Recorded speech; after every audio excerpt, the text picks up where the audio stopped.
Hey guys, Dr. Jessica Finley. And Dr. Jeff Finley here. This week, we're probably going to break a few hearts, but we are exploring what the research has to say about the use of tanning beds.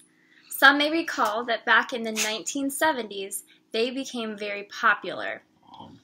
Ever since their creation, the campaign to use them, besides for cosmetic benefits, was that they could help prevent burning because you already had a base tan.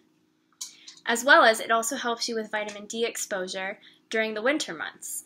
So, some may also say that it helps with eczema, psoriasis, depression, or even keeping your bones strong. So all these sound like good things. So what's the consensus on what the research has to say? We already told you what all the benefits last week were, or some of the benefits anyways, of keeping optimal vitamin D levels, getting sun exposure. Well, unfortunately, the research does not agree that applies when it comes to tanning beds. What they found was that with continued tanning bed use, it actually increases your chances for melanoma and other non-skin cancer and other skin cancers that are non-melanoma based. Yikes. In fact, what the research also found is that, well, not research, but what we found is that there's 42 states, including the District of Columbia, that actually have regulations and bans on the use of tanning beds for minors. Yikes. To quote the paper, they actually say, in addition to ultraviolet exposure from tanning beds, is associated with significant increase in all-cause mortality and cancer mortality. All-cause mortality meaning death for any reason. So what this tells us is that tanning beds are not good. As we mentioned earlier, that there have been some debates whether or not to use the tanning bed to help with, during the winter months, to obtain some sun exposure or UV exposure to maintain optimal vitamin D levels.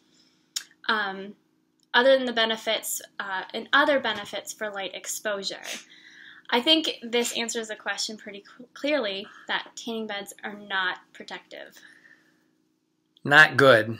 Not the information we were hoping for, but I know what you're thinking. What about if I just go every now and then, maybe once a month, just to get a little spark of color? Well, again, the research, unfortunately, is going to break your heart. And they found that people who went at least once a month or more over a decade, over a 10-year period of time, this too increased all-cause mortality and all types of skin cancers, or just types of cancer in general, not just skin cancer, but increased your likelihood for all-cause cancer compared to those who did not go to tanning beds once a month or at all. So, thank you for tuning in. We'd love to hear your thoughts on tanning beds in the comments below. Give us a thumbs up and share this with someone you know who loves their tanning beds. We'll see you next week. Bye, guys.